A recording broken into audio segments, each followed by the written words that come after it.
Bonjour à toutes et à tous, ravi de vous retrouver. C'est un nouveau numéro de 2 heures de marche sur Montagne TV depuis la terrasse de l'Aquarama. Nous sommes à proximité du lac d'Annecy, il est juste derrière moi, à environ 25 mètres, et je peux vous dire qu'avec la chaleur qu'il fait, ça donne envie d'aller faire un petit plongeon. Mais on n'a pas le temps. On n'a pas le temps car nous avons aujourd'hui de nombreux invités. Regardez, on a sorti tous les fauteuils, on n'en a plus en stock. Tout a été mis en place ici pour recevoir dans un premier temps Jean Souchal, c'est le PDG de la société Pomagalski. Vous connaissez forcément ces remontées mécaniques, ces œufs que vous avez vus dans toutes les stations françaises ou peut-être même parfois à l'étranger. On va parler également avec lui de transport urbain via ces différents téléphériques ou ces différentes télécabines. Nous recevrons ensuite Xavier Feuillant et Patrick Rémy pour parler d'un domaine superbe qui se trouve juste au-dessus d'Aix-les-Bains et de Chambéry. C'est le domaine de l'Afecla, Grand Revard. Bienvenue sur 2 heures de marche.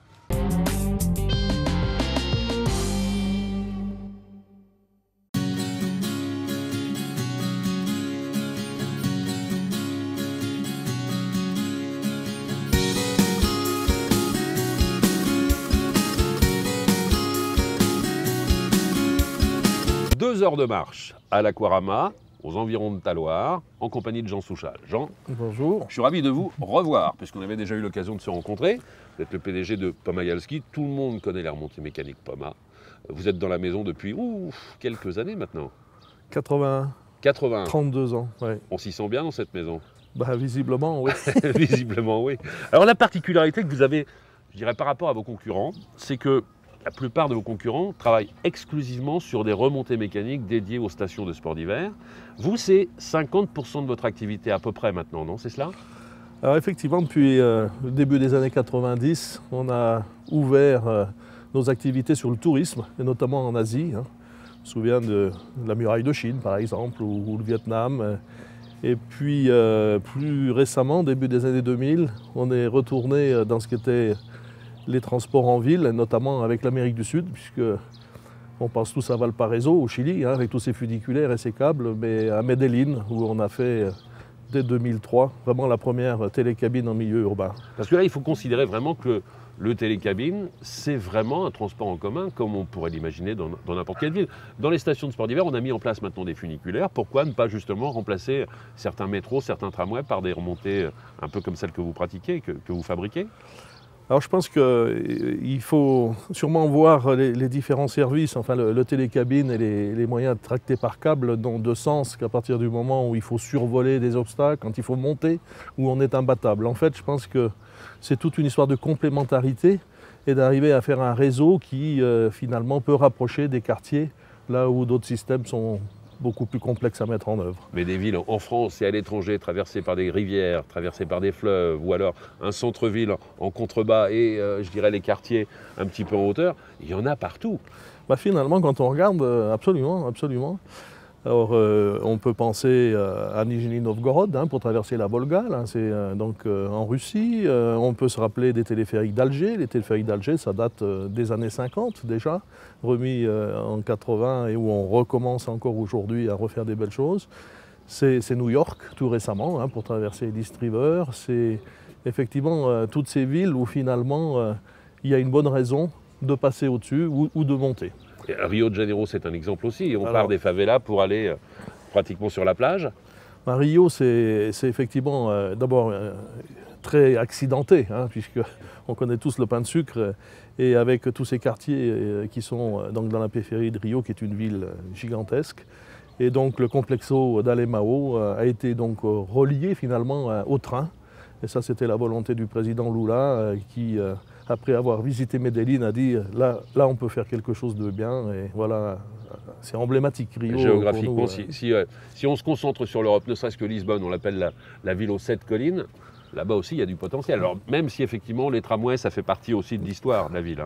Voilà, je crois que chaque ville a son histoire, mais aujourd'hui, on sent bien qu'il y a des gros potentiels. Et j'ai souvent coutume de dire récemment qu'on a cette chance de pouvoir passer au-dessus, de rentrer dans la 3e dimension finalement. Donc de manière assez chirurgicale à mettre quelques pylônes et pouvoir relier des choses, ou économiquement, puisqu'il faut aussi être responsable sur le plan économique, au-delà de l'écologie, n'est-ce pas? Ça a aussi son sens. Donc voilà pourquoi aujourd'hui il y a beaucoup de projets qu'on peut faire partout dans des villes où il y a des collines. Vous parlez de Lisbonne, mais il y en a d'autres. Alors imaginons que je sois le maire d'une de ces grandes métropoles. Comment est-ce que vous allez me vendre? Quels sont les avantages exactement de votre système? Je pense que quand on essaye de réfléchir à ces projets, à chaque fois, l'avantage c'est la rapidité d'exécution, le côté très chirurgical, c'est-à-dire on n'intervient que dans des petites zones qui permettent à la vie économique de continuer, de perdurer. Hein. Et puis ensuite de ça, c'est le côté souplesse, c'est-à-dire à la limite le côté adaptabilité.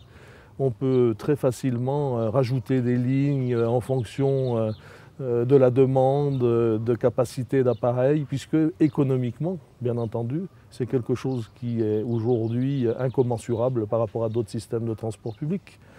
Et puis peut-être aussi, il y a un côté un peu poétique, un peu ludique, hein, quand on écoute tous les gens qui se baladent à l'intérieur de New York. Écoutez-les, vous verrez, chacun dit c'est quand même tellement sympa de voir la ville par le haut et d'être dans l'air aussi. Donc il y a un côté plaisir au déplacement qu'on a peut-être perdu dans certains cas. Il y a certainement aussi un avantage de coût, j'imagine, à un métro. Bon, alors là, c'est peut-être la solution extrême. Creuser pour pouvoir mettre en place tout le système, c'est quelque chose qui est forcément très onéreux, avec des systèmes d'études aussi très très pointus. J'imagine que vous arrivez et c'est beaucoup plus simple à mettre en place en tout cas, et moins onéreux. Voilà, il y a un gros gap financier, bien entendu, mais enfin les projets de métro ou de tramway sont aussi des projets qui restructurent quelque part la ville. Donc bon, je pense qu'il faut donner à chaque technologie, en tout cas, le pourtour complet. Dans les exemples que l'on a fait récemment en ville, on voit aussi que ça permet d'aménager un certain nombre de quartiers. Donc ce côté plaisir et sociabilisation est aussi fondamental. Quand on est dans des villes un peu plus matures, hein, on l'a vu à Nijni Novgorod où il y a vraiment une problématique qui est de traverser la Volga, quand on parle de New York où il faut vraiment s'insérer entre l'île de Roosevelt et Manhattan, les choses sont beaucoup plus limitées, on va dire, et rapides, parce qu'on est capable de faire ces projets en moins de 2 ans, ce qui est imbattable, bien entendu. Bien sûr. Et au niveau du nombre de personnes que vous allez pouvoir transporter, est-ce que vous pouvez vraiment concurrencer un tramway ou un métro ? Alors on n'est pas tout à fait dans les mêmes ordres de grandeur. Aujourd'hui, on est capable de parler de 4500, 5000 personnes par heure dans chaque sens, là où des tramways vont légèrement au-dessus. Mais avec 4500, 5000 personnes par heure, on fait déjà beaucoup de choses. Hein. Bien sûr, donc bien sûr. ce côté adaptabilité aussi au niveau de ce qui est le nombre de cabines, de ce qui sont le nombre d'heures et la façon de travailler permet aussi d'avoir à des moments clés de la journée, en tout cas beaucoup de débit, et suffisamment, puisque les exemples qui ont été mis en place montrent que ça marche très bien. À Medellín, on transporte plus d'1 million de passagers par mois, ce qui, dans notre monde classique du ski, est en gros ce que transporte une des très belles installations pendant toute l'année. Donc vous voyez, comme quoi, aujourd'hui, on n'a quand même pas à rougir finalement de nos capacités. J'imagine. On a même à en être fiers. Alors il y a des projets qui ont abouti, d'autres qui se sont vus à un moment donné stoppés pour diverses raisons. Sur Paris, par exemple, vous n'êtes pas encore présent. Je dis encore, parce qu'il y a des projets qui sont dans l'air. Vous pouvez nous en parler succinctement, sans dévoiler un secret d'État ? Mais je pense que dans Paris, aujourd'hui, et dans la région parisienne, il y a tout un plan sur la mobilité. Donc effectivement, tous les acteurs sont en train de réfléchir. Et il y a eu un certain nombre de projets, je pense, sur lesquels on avait besoin les uns et les autres de montrer comment on pouvait collaborer dans cette pluralité finalement de modes de transport. Et c'est vrai que ce soit avec les gens de la RATP, que ce soit avec les gens du STIF, que ce soit avec les gens de la SNCF par exemple, on essaie de regarder comment on peut avancer. Puis les bureaux d'études, puisque ça aussi les bureaux d'études c'est très important dans tout ce qui est la planification des transports. Donc voilà, et on peut parler de différents projets. Il y en a eu sur la Défense, il y en a entre la gare d'Austerlitz et la gare de Lyon par exemple. Ce serait exotique pour les Parisiens de pouvoir monter dans un téléphérique ou dans une cabine comme ça, en plein cœur de Paris. Ça leur rappellerait les vacances à la montagne. Oh, je pense qu'on a plus d'ambition que de penser qu'aux vacances. Hein. Ouais. On a aussi sur ce côté qui est le côté efficacité en tout cas des transports. Voilà, je pense qu'on dit souvent quand on arrive gare de Lyon qu'il faut aller à la gare d'Austerlitz, hein, c'est pas facile. Voilà une bonne raison en tout cas de réfléchir quand à vous quelque dites que chose. c'est pas facile, sens, hein. on peut évoquer justement les taxis qui vous prennent pas pour juste traverser la Seine. La plupart du temps, on le finit à pied le trajet. Hein. Voilà. Et effectivement, c'est 900 mètres, enfin, c'est traverser la Seine. Bien sûr. C'est justement, on est en plein dans la cible en tout Mais cas. lorsqu'on est avec des bagages, ce serait plus facile effectivement comme ça système. serait plus sympa. Comme système de transport. Bon, il y a bien sûr les transports en ville, le transport à la montagne, bon ça continue. Vous êtes encore sur des gros projets, des grosses modifications d'installation déjà dans les stations ? Alors oui, il faut rappeler que le monde du ski et le monde de la montagne, c'est quand même le monde qui nous a fait naître. C'est le cœur de votre activité. C'est le cœur de l'activité et c'est très important.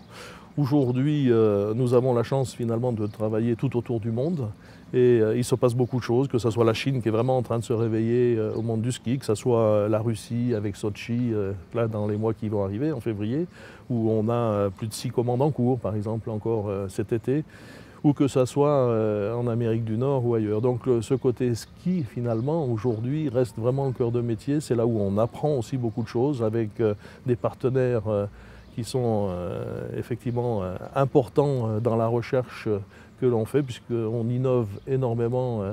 Vous avez vu qu'on a ouvert cet hiver à Avoria ce nouvel appareil qui permet de remplacer ce téléphérique qui était emblématique aussi.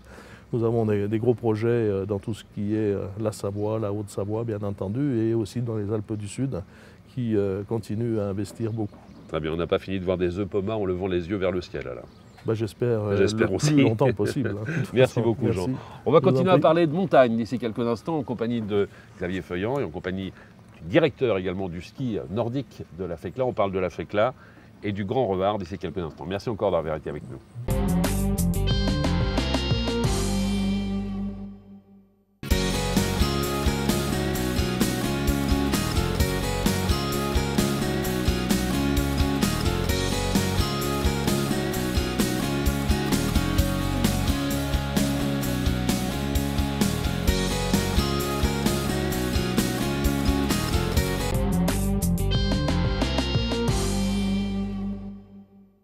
Xavier Feuillant, le directeur de la FECLA Savoie Grand Revard, c'est le nom précis de la station? Exactement, c'est bien ça. Est avec nous et en compagnie de Patrick Rémy, le directeur du ski club nordique de la FECLA. Tout à fait, impeccable. Bon. Jusqu'à présent, ça, vous êtes bien installés, messieurs? Impeccable. On est très bien. Il y en a qui ont du bol. Ouais. Regardez un petit peu où je suis installé. Alors, j'imagine un directeur de station heureux, parce que là, cette année, gâté par les conditions de neige. Très très heureux, oui. Très très heureux. On a eu une très bonne saison, un enneigement exceptionnel. Je crois même qu'on détient le record d'enneigement sur l'ensemble du département de la Savoie, avec 8,20 m en cumulé. Voilà, exactement. Pour une altitude, somme toute assez modeste. On est une station de moyenne montagne à 1400 mètres. Mais vraiment, on a pris toutes les précipitations qui venaient de l'ouest. Donc, comme on est le premier massif digne de ce nom, on a effectivement eu beaucoup de neige qu'on a pu travailler avec les équipes. Parce qu'une des craintes, c'est celle-là, en début de saison, c'est de se dire est-ce qu'on va avoir suffisamment de neige pour tenir sur la saison? Est-ce que les gens vont monter? Vous êtes idéalement situé à proximité de deux grandes villes, que ce soit Chambéry ou Aix-les-Bains de l'autre côté. Est-ce que les gens du cru montent régulièrement ou est-ce que ce sont les Lyonnais ou les personnes qui viennent d'un peu plus loin qui sont les premiers sur les pistes? C'est une riposte à double rideau. Effectivement, on a vraiment des bassins de proximité avec Aix-les-Bains et puis Chambéry. On est vraiment leur jardin des neiges et ils montent énormément à la journée. Alors ils lèvent le regard, ils voient la neige, le soleil, ils montent. Et puis effectivement derrière on a Grenoble, Chambéry, Annecy aussi qui passent par les Bauges et qui viennent goûter notre territoire. Et puis là on peut tout pratiquer. Il y a bien sûr le ski de fond, c'est une des grandes adresses je dirais du ski de fond en France. Et puis il y a le ski alpin aussi qu'on peut pratiquer là-bas. Oui, tout à fait. Effectivement, on est la première station de ski nordique de France, par la fréquentation déjà. On a un très beau domaine avec 150 km, mais notre particularité, c'est qu'on a un quasi-équilibre entre le nordique et l'alpin, puisqu'on a une quinzaine de remontées, 50 km de piste, de la verte jusqu'à la noire. Notre particularité, c'est qu'on a 3 portes d'entrée, avec la FECLA, le Revard et puis Saint-François, ce qui fait justement qu'on est un territoire très très ouvert. En ce qui concerne les pratiques, au-delà du nordique et de l'alpin, on a effectivement tout ce qui concerne les sports de pleine nature d'hiver. On a du ski during, on a des chiens de traîneau, on a un très très beau domaine avec des pistes spécifiques, la randonnée en raquette, la randonnée pédestre, et puis voilà, toutes ces activités de montagne qui font que c'est un coin à bien vivre. C'est un petit coin de paradis, parce qu'autant certaines stations peuvent être pénalisées par justement leur environnement en été, c'est parfois un peu moins esthétique, avec un peu de cailloux, des choses comme cela, autant vous êtes sur effectivement une situation exceptionnelle. Oui, on a la chance d'être dans un parc régional, le parc régional des Bauges. Donc ça veut dire un environnement préservé, une activité pastorale, d'exploitation du bois. Donc effectivement, des grandes tours de 15 étages, on ne sait pas ce que c'est. Et c'est des grands espaces qu'on peut s'approprier très facilement en famille. Ouais. Alors je disais bilan plutôt positif, d'autant que cette année, vous n'avez pas hésité à investir sur les machines. Il y avait des dameuses nouvelle génération qui était en place, pas mal de choses. Oui, tout à fait. On a un projet qui est très très ambitieux, c'est de rajeunir le parc. En 3 ans, on a déjà gagné pratiquement 5 ans de rajeunissement du parc. On continue à investir dans des nouvelles machines, on a des bons partenariats avec les fabricants, on fait même du développement sur certains produits. Et donc on est vraiment très très privilégié de ce côté-là. Extension du domaine, ça fait aussi partie des projets? Alors, retravaille sur le domaine, parce que l'extension, on a déjà un domaine très très conséquent. Bien sûr. Donc on veut plutôt l'affiner, on veut pouvoir que tous les pratiquants prennent beaucoup de plaisir. On a de la chance d'avoir des hauts compétiteurs, je crois que Patrick en parlera mieux que moi tout à l'heure. On a des partenariats aussi qui sont très, très présents, mais on veut aussi toucher cette clientèle de contemplatifs qui viennent respirer du bon air et se mettre progressivement aux techniques nordiques, aux techniques alpines. Et donc on ne veut pas se priver de cet aspect familial qu'on tient à conserver. Alors on va justement évoquer l'offre maintenant, parce que vous nous avez parlé du domaine, tout est en place, tout est là. Oui. Et puis il y a l'offre dont Patrick s'occupe un petit peu. Alors Patrick, on vous présente succinctement, il y a 25 titres de champion de France à peu près. À peu près. Il y a 4 Olympiades, ça c'est pas de l'à peu près, c'est une réalité aussi. Et puis à un moment donné, vous avez dit, c'est bon, je vais pouvoir me reposer. Eh ben non, on y retourne et on s'y met. Directeur du Ski Nordic Club de la FECLA, depuis combien de temps maintenant? Ça fait 8 ans que je suis directeur. Ça fait 8 ans. Et c'est vrai que c'est une des principales adresses en ce qui concerne le ski de fond en France. C'est l'adresse, c'est le spot numéro 1. Donc c'est clair qu'on a cette chance en tant que club de bénéficier d'un terrain et d'un savoir-faire extraordinaire pour l'entraînement. Et maintenant un petit peu aussi sur les compétitions, c'est ce qui va peut-être arriver maintenant. C'est un bassin d'entraînement important pour les équipes nationales? Ça va le devenir dans peu de temps, puisque déjà nos athlètes du club qui font partie des équipes de France désirent s'entraîner de plus en plus sur le site par rapport à la proximité de tout. On a des villes importantes très, très rapidement. On est un site fabuleux pour l'entraînement d'été, d'automne, d'hiver. Il y a tout pour réussir. Donc voilà, on a des centres d'études en bas, les universités, tout. Il y a tout pour réussir. Donc tout concentré au même endroit, c'est génial. Vous vous donnez les moyens humains, les moyens de compétences, et puis vous êtes aussi soutenu, j'imagine, par divers organismes pour pouvoir aller au bout de vos projets? C'est surtout l'entente entre l'effet sportif, la station en général, avec les compétences de la station et des dameurs, etc., qui font que le mélange des deux fait qu'on arrive sûrement pas tout à fait encore à l'excellence, mais au moins à un niveau intéressant. Alors on parle justement des activités d'hiver, ça on a bien fait le tour un petit peu avec 150 km de pistes balisées, c'est cela pour ce qu'ils font? Tout à fait. C'est colossal quand même. Oui, c'est surtout colossal pour l'entretien. Je pense que c'est un travail journalier et même de nuit. Et c'est clair que depuis un certain nombre d'années, l'expérience et les personnes qui travaillent est parfaite. Et c'est vrai qu'avec une moindre neige, ils arrivent à travailler la neige et à faire des pistes qui sont excellentes. Et c'est vrai que cette année, on était privilégiés parce qu'ils ont sûrement eu un travail facilité au niveau de la qualité. Par contre, il y a eu des arbres qui sont un peu tombés, donc forcément, il y a eu toujours du travail. Et nous, on a des conditions fabuleuses pour s'entraîner. Alors, bien sûr, les pistes, on les travaille en hiver, on les prépare aussi peut-être durant la belle saison, durant la saison d'été. Et on transforme peut-être ces pistes de ski de fond en des pistes pour le VTT ou pour la randonnée. Qu'est-ce qui se passe exactement? Ça, c'est plus Xavier qui va répondre, je pense. Oui, voilà, l'énorme avantage de notre structure, c'est qu'il y a, comme je vous l'ai dit, il y a du pastoralisme, il y a de la gestion de la forêt et surtout de la gestion des espaces sportifs. Et donc, au fur et à mesure des années, on essaye de travailler les pistes l'été pour pouvoir avoir une qualité de damage l'hiver qui soit optimum. Et ça passe effectivement par des sentiers pédestres. On travaille beaucoup avec l'ONF également, avec les mairies, avec le syndicat mixte, tous ces partenaires institutionnels avec lesquels on travaille et qui font qu'on arrive à améliorer ces pistes pour les 4 saisons. Effectivement, ça passe par du désenrochement, ça va passer par du dessouchage, par de l'engazonnement, et ce qui fait que toutes ces pistes de randonnée pédestre, de VTT, de canirando également, qu'on peut pratiquer l'été, contribuent à une optimisation des moyens sur l'hiver. Et je pense vraiment qu'on a réussi à atteindre un niveau expert en termes de qualité, parce qu'on a un public très très exigeant, notamment l'hiver, parce que justement, ce sont des gens qui sont assez sportifs, assez pointus dans ce domaine. Je ne parle même pas des compétiteurs. Et donc ce qui fait qu'on a vraiment, on tend vers l'excellence. Et ça, c'est très moteur Jean au niveau de Souchal l'équipe. était avec nous tout à l'heure, c'est le PDG de Pomagalski, vous le connaissez forcément. J'imagine que vos remontées mécaniques sont équipées pour accueillir les VTT aussi en été? Oui, tout à fait. On a une ouverture sur l'Orion, donc côté Fécla. D'ailleurs, c'est un pommard. Voilà, la boucle est bouclée. Effectivement, ils sont équipés. Donc, on a des descentes de VTT. Alors, il y en a une qui est plus cross-country, qui passe même à travers la forêt, qui est très sympa. Et on a également des pistes spécifiques de freeride où là, on descend jusqu'à Aix sur une piste. Et on a mis en place avec le Conseil général des remontées en bus. C'est un forfait mixte. Alors revenons un petit peu sur l'activité ski de fond et surtout sur les différentes activités annexes, je dirais, au ski de fond qui ont connu un véritable essor au cours des dernières années, dû aux résultats effectivement des équipes françaises et de certains sportifs. On parle beaucoup du biathlon. Il y a un gros projet sur le biathlon, mais et en hiver et en été, c'est cela? L'idée en fait de ce stade, c'est d'avoir un stade multi-activité, mais surtout multi-activité, c'est-à-dire sur l'année, quoi.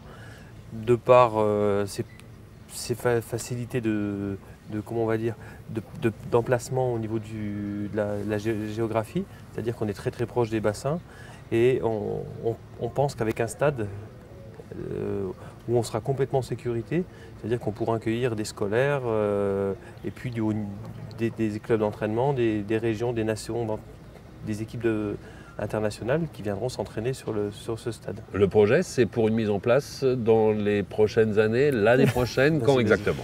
Notre ambition, c'est de pouvoir travailler dès l'hiver prochain.